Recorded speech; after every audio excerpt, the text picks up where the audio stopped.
done all your work, all your background Yo, what's up, work. MLB Now, fans? it's Exclusive time to hit the phone. MLB Network you got trade your time, you got your ammunition with you and you're ready to go. What happens Matt now? Well, I think a couple of things. You really have to have the process pretty much in order. You have to know where you are financially. You need to know if you're a buyer or a seller, but everybody's involved in the conversations. You have to know your scouting, who your players are. You really need to start the work, and you do that by picking up the phone. I think number two, you really have to know who you're talking to. If you're going to get on the phone or you're going to text somebody, you've got to have a feel for who that guy is. The GMs know each other, guys that are going to take their time, guys that are going to be quick and easy to deal with. But generally speaking, what you're initially going to do is you're going to make an exploratory call. You're going to pick the phone up to just about every GM, but you're going to target the guys that you feel you might have a match with. And you're going to get on the phone, you're going to find out what it is they want to do. You don't want to assume anything. You know, hey, what do you guys think you're going to do this year? Are you guys going to play? Are you going to buy? You're going to sell? Where are you at? What's your club? What are you looking for?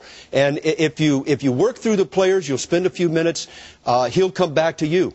What are you guys looking to do? Well, do we have a match? Is there a fit? You might target one or two players, and if you feel there's some interest, you're going to end the conversation usually with, look, if there are some players that you like within our organization or major league players that you feel that you want to make a deal, get back to me with some names. You hang up the phone, and then you go to the next guy. You make your file, and you start to put down, okay, we have interest here. This is an X. Let's put this over for another phone call. We'll see how they do. They haven't made a decision yet. But you haven't brought up any names yet. But between the first call and the second call, things change. Guys get injured. Teams get hot. Teams get cold. So tell us about the second call and the calls that follow after that. Well, I think from there, the second call really starts narrowing you down towards a deal. Because if, for instance, you're looking at a pitcher, you're working with 3 or 4 different clubs, what you're trying to do is find out what it's going to take to get there. You're going to find out about the economics. You're going to let him know about your economic situation. And then he's going to give you names,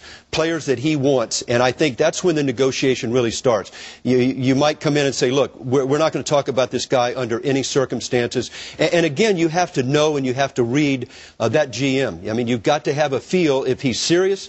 This is where you say, well, if he's not in the deal, I'm not going to make the deal. I mean, there's a lot of give and take, but you usually are going to winnow out a few prospects. You might bring up a few names. You might look to add to. Look, if this guy has to be in it, you've got another player. This is where you can begin to expand your deal. So you're having conversation and you're trying to work to get to the end of the game, which is to get the player you want.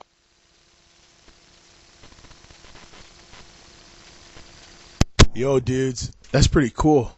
I mean, making a trade is one of the toughest things to do in Major League Baseball. And you learned there from John, it's not easy. You always got to have a backup plan. You always got to have a plan B, plan C, even a plan D. But let me tell you, folks, there has been some recent trades recently. Last night, I can honestly say, Miguel Tejada, the third baseman of the Baltimore Orioles, has officially been traded to the San Diego Padres. Matt Kemp's late last night got traded to the Minnesota Twins from none other than the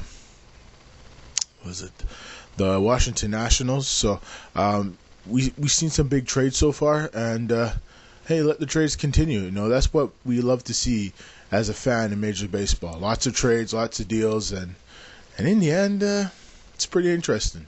Educational, I'd say. So, everyone, thanks for watching this special broadcast from MLB Network. We'll see you soon. Bye-bye.